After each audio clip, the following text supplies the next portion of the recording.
For over 40 years, Carroll Shelby's cars have been stunning the world with blistering performance.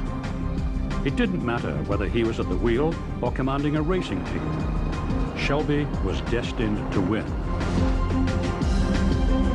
But no matter how many cars he's created or races he's won, it's always been about building the next one, better and faster.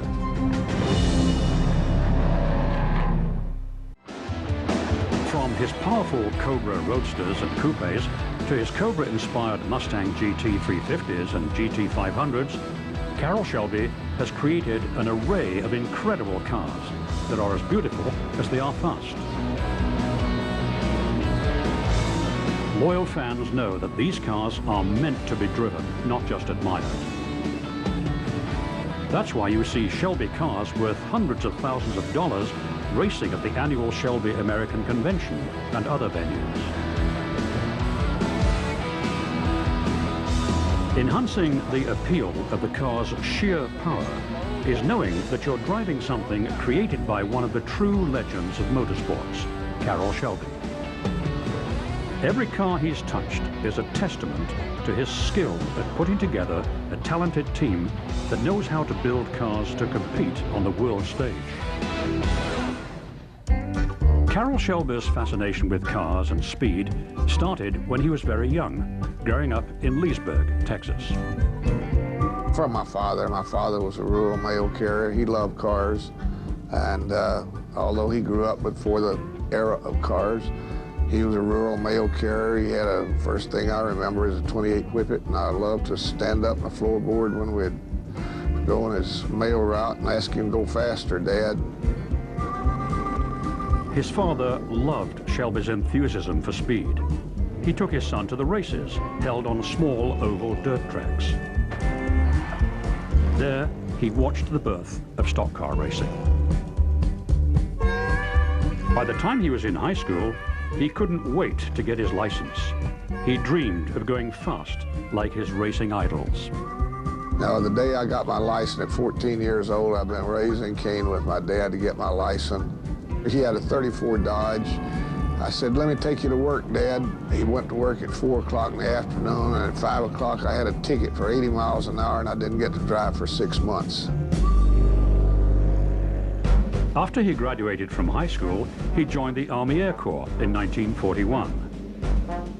During the Second World War, he trained pilots, tested planes, and flew around the country delivering parts and supplies.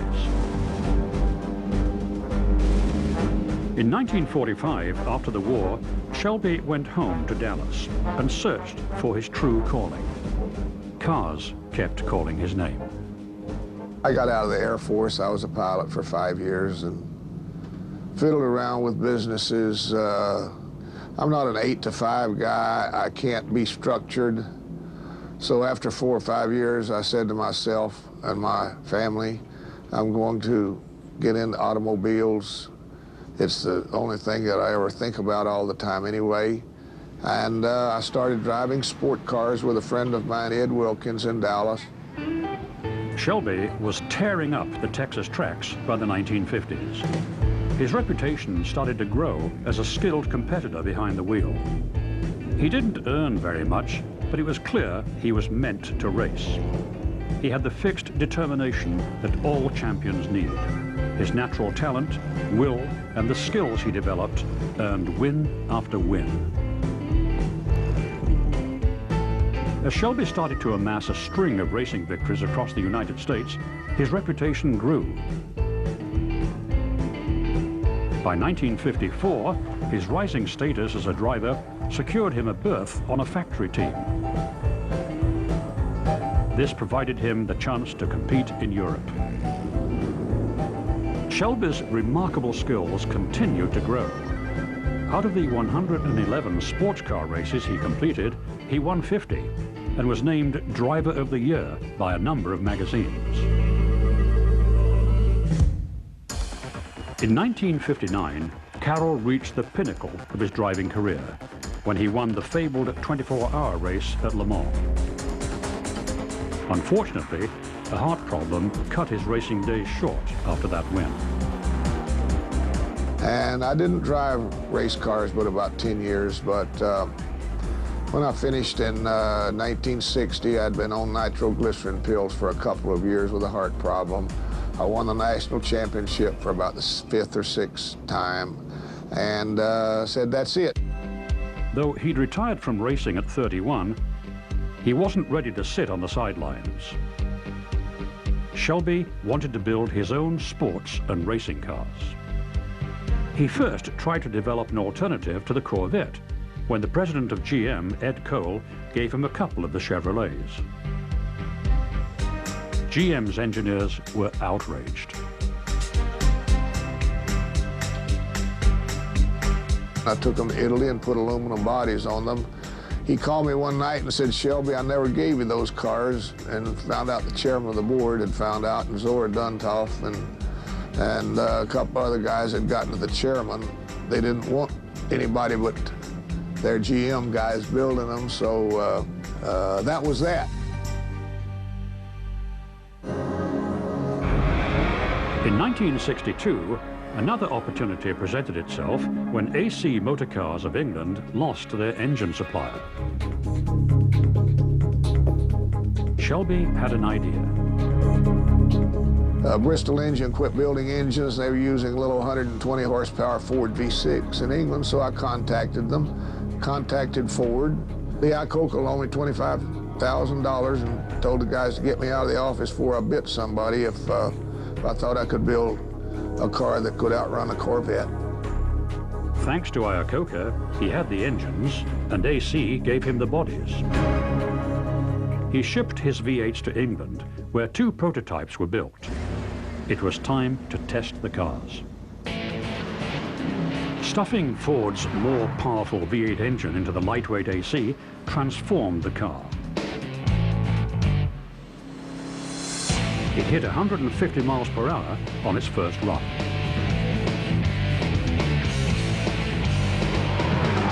Hoping to enlist Ford's full support for his sports car project, he shipped the prototypes back to the States.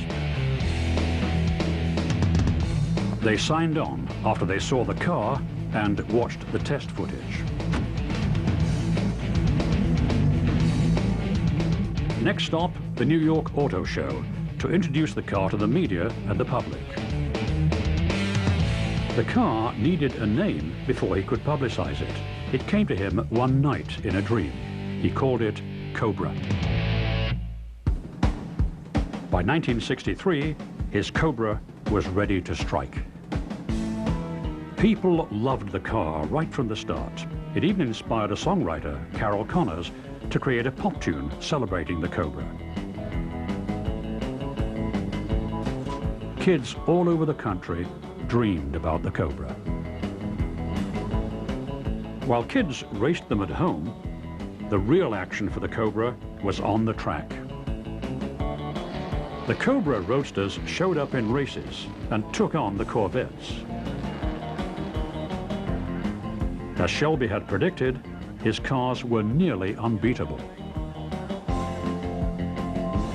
To stay ahead, he upped the ante with a 427 cubic inch engine in 1964.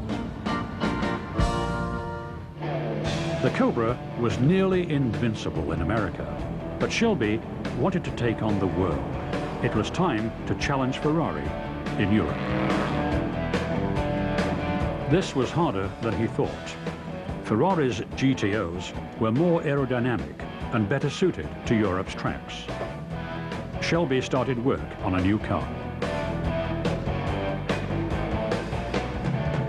We decided to try to go to Europe.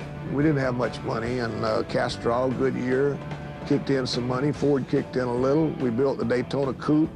Ken Miles gave up a year of his life trying to make a racehorse out of a mule because it wasn't, you know, it really had to work hard on the aerodynamics. I should have listened to some other companies on the aerodynamics.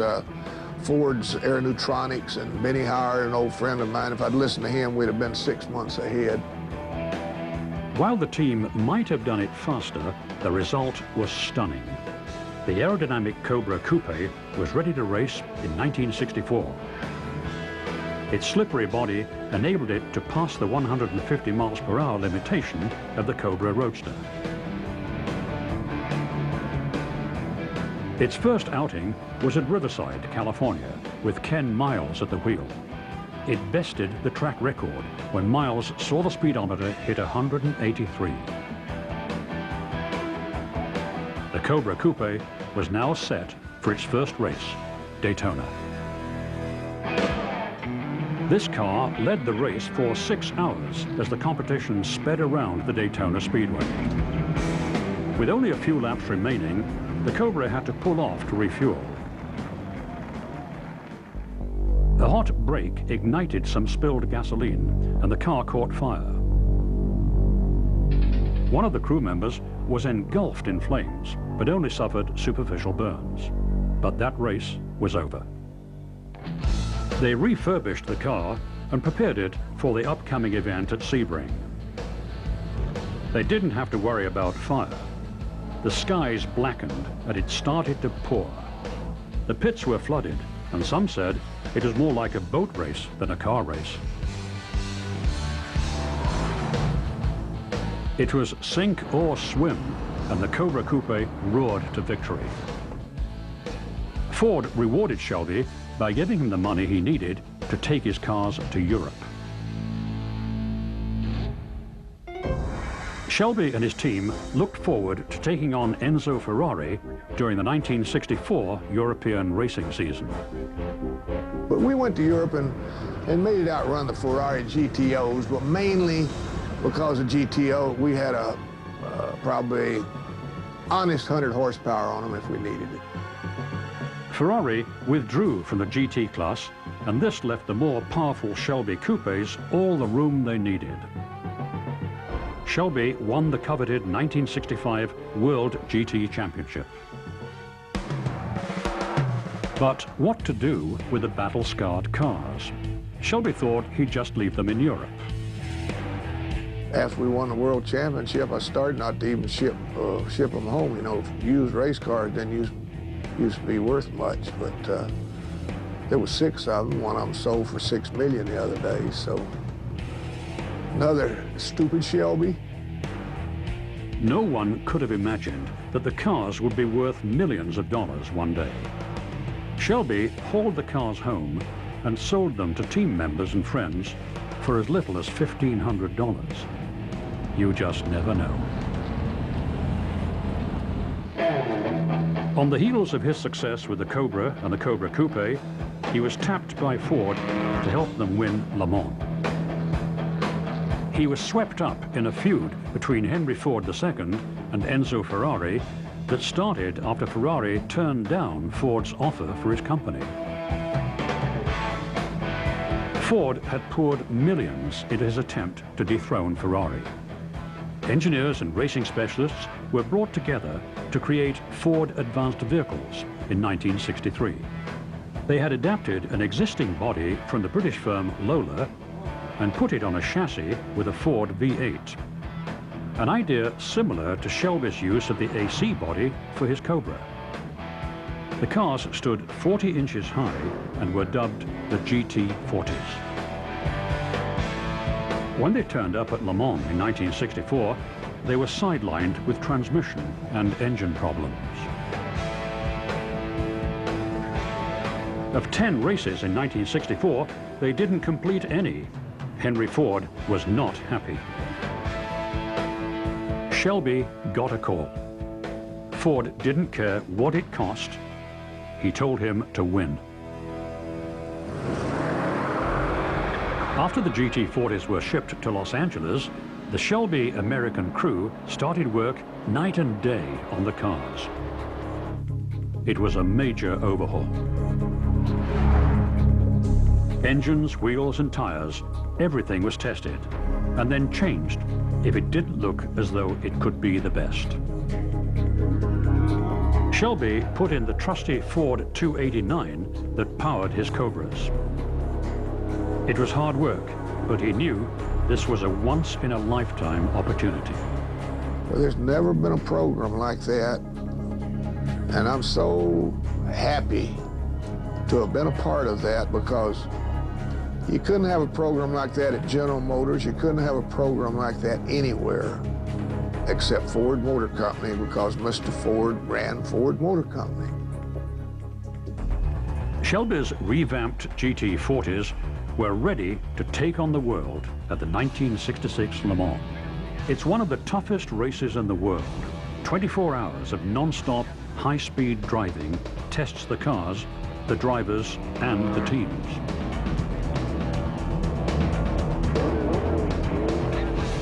Shelby and Ford knew they passed the test when the GT40s finished first, second, and third. Ferrari had been beaten.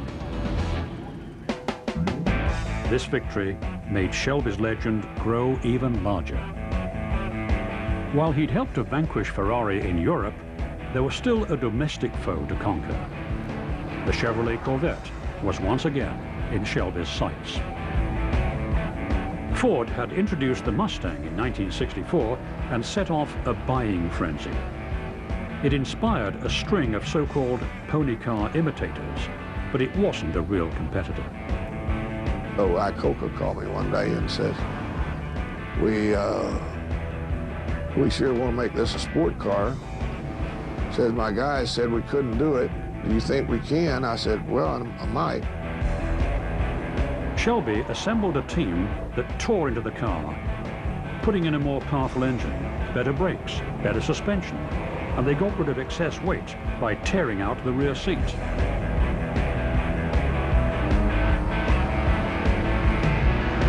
The result, the Mustang GT350, or the Shelby Mustang, started to blow the doors off Corvettes all over America. If you couldn't afford to buy one, you could rent one from Hertz Rent-A-Car and go racing, a crazy idea that was a disaster for Hertz right from the start. They really were race cars for that a few nutcases drove on the street. So we delivered the first 200 of them just before January the 1st in New York, and they had a big line of customers backed up.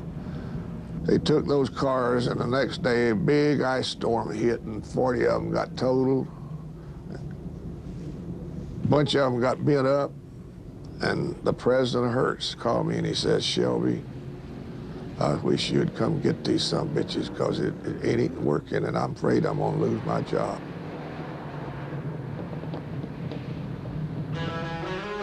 The GT350 was more than enough car for most people, but Shelby turned up the heat in 1967 when he put a 427 cubic inch engine into his new car, the GT500.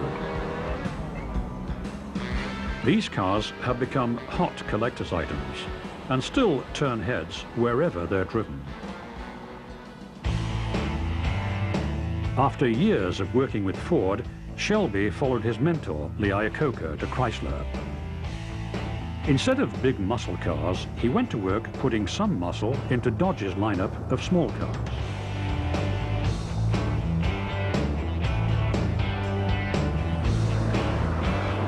The performance car of the 70s was a 4-cylinder BMW with about 90 horsepower, and I thought, well, if we blow those guys off, we might create a little market here. So it set a target of 3,500 the first year, and we sold 7,500 or 8,500.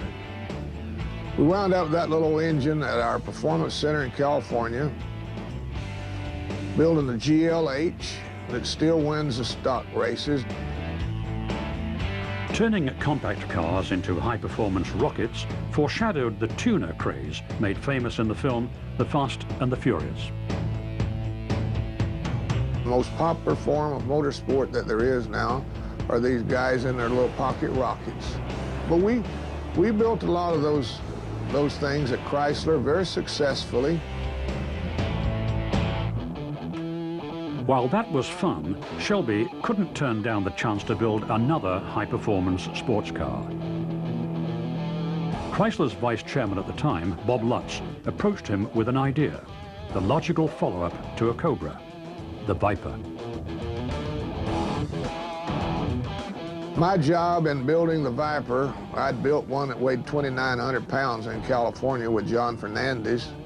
They decided, a bunch of engineers decided to move it back to Chrysler, and it wound up weighing 3,900 pounds when they finished. But we had a sport car. The truck motor in this 10-cylinder car didn't help to keep the weight down, but it made it fast and powerful. Like every car Shelby has had a hand in, this one got attention. 500 streetable RPM, 2,500 pounds, you do the math, explosively fast.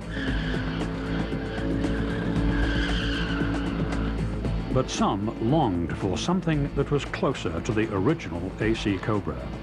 In 2004, Shelby struck a deal with AC Cars of England. Once again, he could offer the lightweight AC bodies mated to his powertrain.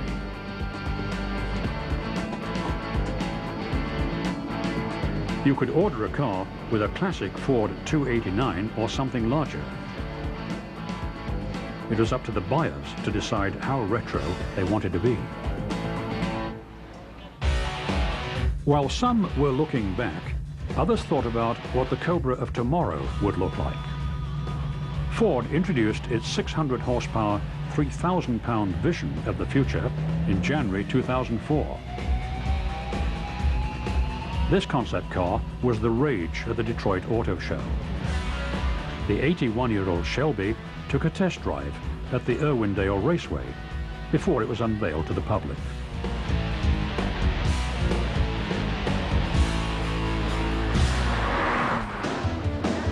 Carroll Shelby has become a legend to thousands of fans who come to see him whenever they can. Wherever he goes, he's asked to sign autographs, pose for pictures, and look at the cars he helped to create.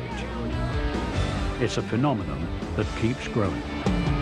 I got an idea it's because there were a hell of a lot of kids in the 60s that loved muscle cars, that were going to school, couldn't afford them, and now they're retired. A lot of them can afford to buy those cars. When I look back, that was great times for me, and maybe they look back and say, God, I want to relive my childhood. Die-hard fans can relive their childhood dreams at events like the one put on by the Shelby American Automobile Club. Members don't attend just to gawk at pretty cars on a lawn. They bring their cars to race. Whether they own a Mustang GT350, a Cobra Roadster, or a Le Mans-winning Ford GT40, every trip around the track is a reminder of a time when Carroll Shelby's cars ruled the racing world.